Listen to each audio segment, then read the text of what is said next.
Talibé, Mamadouri, on vient d'entendre cette arrestation qui tombe mal, hein, selon plusieurs observateurs. Qui tombe mal et même très mal, puisque hier, pas plus qu'hier, on écoutait ici l'une des facilitatrices, docteur Makale Traoré, qui mettait en exergue son rôle, ou leur rôle en tout cas à elles, les trois facilitatrices, un peu d'extincteur de tension.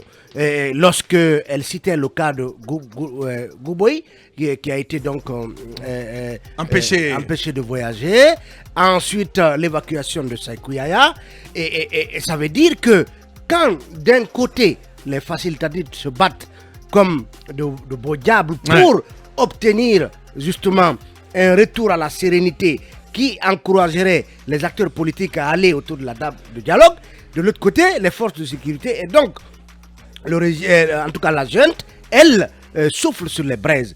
Parce que justement, jusqu'à preuve du contraire, c'est la même chose qu'on nous a dit, que Étienne Soropogui faisait l'objet d'une recherche et de que 16 encore, alors qu'Étienne n'a jamais régulièrement reçu une convocation et qu'il est refusé de se rendre à cette convocation. Donc, finalement, tous les acteurs politiques, en tout cas ceux qui ont un avis opposé à la façon dont la gestion de la transition est gérée, sont finalement traqués. Ce sont finalement de potentiels prisonniers, de potentiels messieurs qu'on pourrait, à tout bout de champ, à travers Conakry, à l'intérieur du pays, arrêter pour telle ou telle raison. On sait qu'on ne peut pas dissocier cette arrestation, justement, de l'appel fait par le Quatuor à un soutien à la manifestation du FNDC prévue le jeudi prochain. Abouakar, je pense que aujourd'hui, hier, moi j'ai écouté Mme Makale, et chaque jour, elles se battent, mais chaque jour, on donne raison au Quatuor de ne pas faire confiance au CNRD. Parce que il est vrai que Mme Makale nous a dit que nous sommes des femmes, nous sommes des sœurs, on doit nous recevoir pour ci, pour ça, mais en attendant, travaillons dans la même dynamique.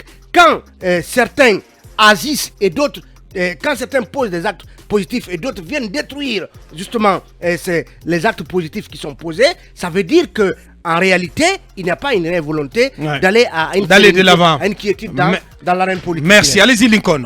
Talib me fait pitié ce matin, puisque j'ai comme l'impression qu'il est un peu naïf. Oui, mais bien sûr.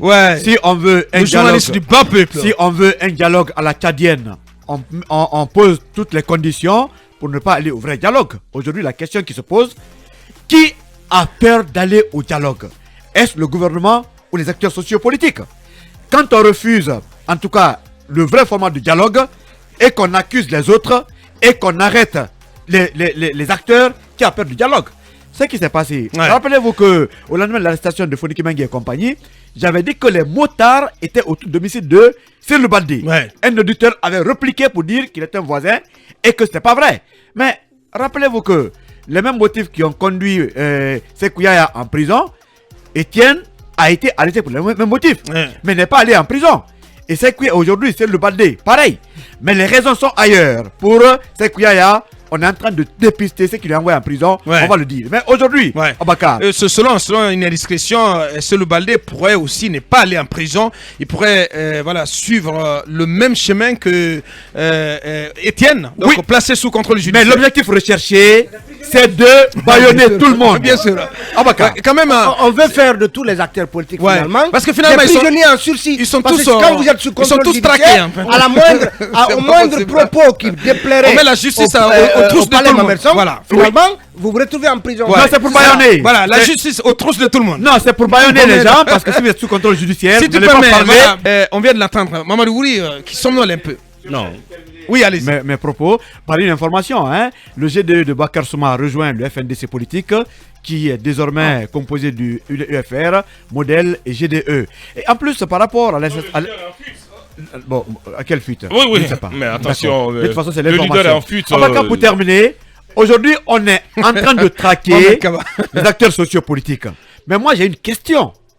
Mais pourquoi on ne traque pas les présumés auteurs des tueries des manifestations? Parce que ceux-là ont tué des enfants de ce pays.